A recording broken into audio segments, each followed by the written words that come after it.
خوب دھان لیتے ہیں، اور یہ وہ عظیم لوگ ہوتے ہیں جو انگلی تھام کر ہمیں کامیابی کی جگمگاتی درخشاں اور تابندہ راہیں دکھاتے ہیں، اور ہمیں زبردست موٹیویشن دیتے ہیں، اور ہمارے بچوں کے لیے ایک صحیح ڈائریکشن سیٹ کرتے ہیں۔ اب میں دعوت سخن دوں گا ایک ایسی صاحب کمال ہستی کو جو آشنائے لب اور محرم صبح ہیں، جو شیریں سخن اور ہمانگیز شخصیت کے مالک ہیں۔ مہمان خصوصی اپنے بہترین مہمان کا بہترین استقبال کیجیے گا۔ تشریف لاتے ہیں AC اسلام گڑھ میاں حسام ساجد۔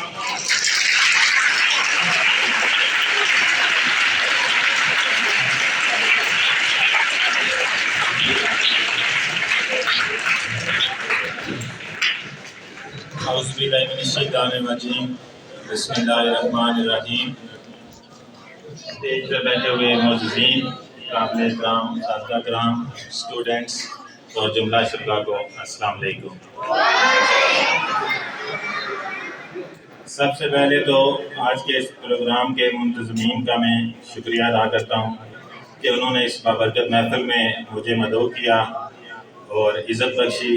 اس کے ساتھ ساتھ اس کے کامیاب انعقاد پر میں عسکری public school and degree college کی تمام انتظامیہ کو مبارکباد بھی پیش کرتا ہوں کہ انہوں نے ایک اچھا فنکشن ارینج کیا۔ اس محفل میں تمام بچوں اور بچیوں نے بہت ہی خوبصورت انداز میں نعتیہ کلام پیش کیا، اور میرے نزدیک تو یہ تمام ہی ونر ہیں، لیکن البتہ یہ ایک کمپٹیشن ہے تو اس کے حوالے سے پوزیشنز بھی اناؤنس ہوں گی جو کہ متعلقہ جیوری ہے اور ڈیسائیڈ کرے گی۔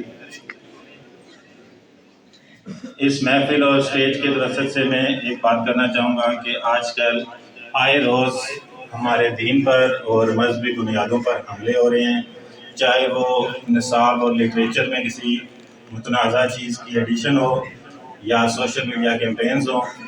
ایسے میں اور بھی ضروری ہو جاتا ہے کہ اس طرح کے پروگرام اور سیمینارز کا انعقاد کیا جائے، باقاعدگی سے ان کی انعقاد سے اپنے ایمان کو تر و تازہ رکھا جائے۔